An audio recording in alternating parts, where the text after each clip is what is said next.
List of potential monotropism questionnaire in brackets MQ research topics by Richard Woods at London South Bank University PhD student. So I do have a couple of conflicts of interest on this video. So I'm a co-author. I'm a co-author of the team that have created a monotropism questionnaire, so I could reasonably stand to benefit from future use of the MQ due to topics in this. Potential research topics in this list. So I have also received income from delivering training sessions on monotropism. Just a brief update about the video, about the channel. So yeah, I've not put any videos out for several weeks, mainly because I've had quite a lot going on personally and stuff, which has been really stressful. It's taken up a lot of my time. So I'm going to be resuming videos on this channel this month. I'm going to be continuing the why pathological demand avoidance as a profile of autism seems to be another autism scandal waiting to happen series towards the end of this month, but I'm going to be continuing it at about one video a month, just because I don't have time to do 2 videos a month on that topic.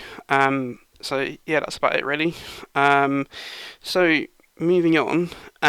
So this video covers the context of this list of potential research topics. Then these topics are spread across 5 areas, and I'm going to be just briefly summing up afterwards. Should be a relatively short video, maybe about 10 to 15 minutes. I'm still getting used to the slides with a bigger text on, so there's less text per slide, so I'm unsure of my timings. Still basically based on number of slides. So yeah. So the Monotropism Questionnaire itself is a self-report tool designed to assess for features that indicate monotropic cognitive style as seen in autistic people. So it's based off monotropism theories, or as it's alternatively called, an interest-based account of autism by Panda Mery and Mike Lesser and Wen Olsen. And some have suggested, for example, that monotropism is a unified theory of autism. So yeah, just going to point out that there's debate if monotropism cognitive features are seen in non-autistics. There's also some concerns around the sample from the Grau et al. 2003 that the autistic population in that sample may not be representative of basically the global majority of autistics.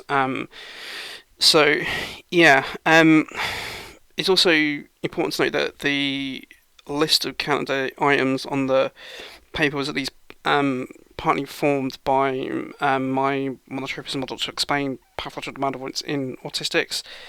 So there's items relating towards anxiety, and this is an issue for multiple reasons. A large ones being that anxiety is not a feature of, well, not a core feature of autism. It's viewed as a co-occurring issue, and that anxiety is not a universal feature amongst autistics. So due to this, future iterations of the Monotropism Questionnaire might remove the anxiety-based items from it. So yes, this list of research items is just intended as a guide for researchers, and it's only intended to be used until research indicates autistic preferences on the topic. This list is published open access under a Creative Commons license, the CC BY NC SA. From understand, it basically means that you can anyone can basically republish this list, and if they want to, they can adapt it. They've got to refer back, they've got to reference where it's published, but they cannot make any money from it. I'll put a link in the description about a link to this topic, to the actual license. And so the present Monotropism Questionnaire is for adult. It's a self-report item for adults.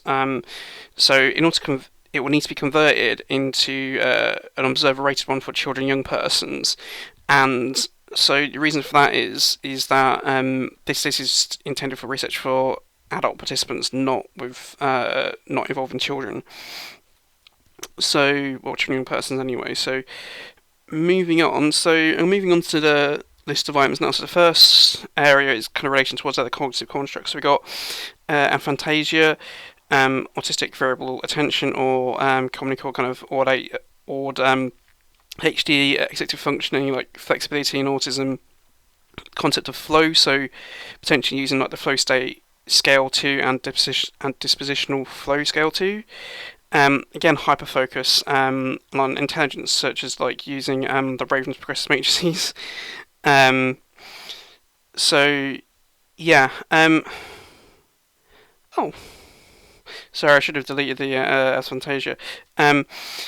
Didn't realise that, but yeah. So other kind of related other cognitive constructs that may be relevant include mania. So that includes as part of kind of bipolar disorder, the personality types, predictive coding or phrenology, theory of mind, and weak central coherence. So the next slide covers the next area. So this is like the MQ in relation towards other mental health constructs. So you got ADHD, anxiety, anxiety disorders such as social anxiety or social phobia in brackets. So you got like coordination issues like, so for example, dyspraxia, depression, eating disorder such as anorexia, obsessive compulsive disorder, and related disorders such as OCD. So that's obsessive compulsive disorder, and just other co-occurring issues. So for example, could include stuff like intellectual disability. So yeah, pathological demand avoidance or rational demand avoidance in brackets. So if you're familiar with my work, you'll know that I do not agree with this proposed difference between the two constructs. I view it to be the same one and just a artificially constructed difference between the two. Like personality disorders such as borderline personality disorder, psychosis such as schizophrenia, sensory issues such as misophonia and sensory processing disorder, suicidal ideation, trauma such as post-traumatic stress disorder. The next area moving on to is relation towards other social behavioural constructs. So you're looking at actual attitude that people have towards categories, constructs such as using the neurodiversity attitude scale, like autistic burnout, aversive life experiences such as with the vulnerability experiences quotient, like camouflaging and masking, like double empathy problem, like stalking behaviours, stigma. So that's it for this area. It's quite a short one. The next one's like practical applications of monotropism, so such as looking at kind of autistic monotropic cognition prevalence in the criminal justice system, autistic persons' preferences with the Monotropism Questionnaire, caregiving support ideas / communication strategies, therapy approaches, and then look at communication, like how monotropic cognitive style affects communication development, such as post-trauma maintenance style interactions, dividing attention, like one-to-one group objects, three-way interactions, etc. So yeah, then you can move on to education, such as like teaching strategies, transitions, subjects, and day structure, friendships, how interest impacts learning, minority stress, non-benign / positive, passionate special interests. The in brackets is special. I mean, I don't like the term special interest. I tend to use passionate, but I have to put the special in there so that way people are familiar with what I'm talking about. Looking at offending behaviours, like positive benefits such as like knowledge and skills. Yeah, so I think it's the final slide for practical implications on monotropism. So potential trauma from reinforcement-based approaches such as applied behavioural analysis or positive behaviour support, like romantic relationships, rumination, in particular, action onto intrusive thoughts, and transactional stress. So yeah, the next one to the fourth area, so that's going to be like develop. Oh no, that's the last one. So we look onto the developing the Monotropism Questionnaire itself. So wait, I think it's the last one. So this is like seeing how the MQ compares to the autism assessment tools such as the Autism Diagnostic Observation Schedule, the ADOS, or the Diagnostic Interview for Social and Communication Disorders. So that's DISCO. Like easy read picture-based version for many speaking / adult person with intellectual disability. This is one that I think is actually quite important because it helps involve a demographic which some people would say is excluded from a lot of autism research, which I would question, but yeah, and obviously the full autism question itself. That's mainly because the current ground cell study used the AQ10. So yeah, we're looking at kind of further development of the MQ. So like how representative is the present items of the Monotropism Questionnaire with autistics from constituent groups of the global majority. So that's like autistic Native Indigenous people, autistic Asian people, like autistic combined heritage people, like etc. How representative is present monotropism items with less anxious, non-anxious autistics, and then looking at test and retest reliability of the Monotropism Questionnaire. So that's basically it. It's a really short video. So yeah, and this is only a guide for research with adult participants, as I said. Research should be conducted to indicate autistic research preferences with the Monotropism Questionnaire. Yeah, so there's 54 suggested topics across 5 broad areas. Again, the actual document itself is published under it's published open access under a CC BY-NC license, which allows this to be republished by and if people want to adapt it further, so that like if you want to add items to it or remove stuff, you can do. But you also got to acknowledge what you'd kind of done with it and where it's from. So.